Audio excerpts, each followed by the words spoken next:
Армысыздар, алқалы әлеумет. Бүгін міне ізгілікте жарысайық қайырымдылық қоғамдық қоры кезекті акциясын бастағалы отыр. Бұл оңды да игі мақсатты көздеген акцияның аты «Бір ұжым, бір отбасының қуанышы». Бұл акциямыздың мақсаты аты айтып тұрғандай, бір ұжым бірігіп, бір отбасының тұрмыс жағдай төмен, мұқтаж, әлеуметтік аз қамтылған отбасының белгілі бір мұқтаждығын жабу арқылы, белгілі бір мәселесін шешу арқылы қуаныш сыйлау. Және біз бұл акциямызды апта сайын жалғасын тауып отыратындай эстафета тәрізді үзілмейтін үрдіске айналдырсақ деп отырмыз. Осылайша қоғамымыздағы көптеген қиын мәселемен отырған мұқтаж отбасыларға қуаныш сыйласақ деп отырмыз. Ендеше ізгілікте жарысайық қайырымдылық қоғамдық қоры бүгін эстафетаның бастамасын бастады, алғашқы қадамын жасады.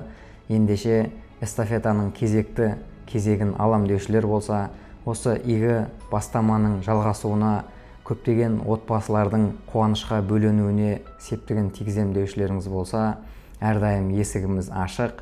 Қоғамымызда ізгілік жасауды, жақсылық жасауды, қуаныш сыйлауды әрдайым бірге жасайық.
Маған осы көмектескен Асқат аға бастаған топ ізгілікте жарысайық деген өте ризамын. Жан-жақты көмектесіп жатыр, қолымнан іс келетін болғандықтан бүгін міне мына маталардың бәрін маған өздері алып берді. Құдай қаласа осыларды тігіс тігіп, сатып, өзім ары қарай аяқпен тұруға маған көп көмектесті.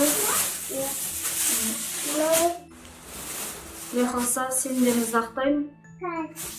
Ізгілікте жарысайық қоғамдық тобына өте алғысым шексіз. Жұмыстарыңыз өрлей берсін. Осындай көмектесіп, халыққа мұқтаж жандарға көмектескендеріңізге рахмет. Жұмыстарыңыз алға баса берсін. Халық риза бола берсін сіздерге.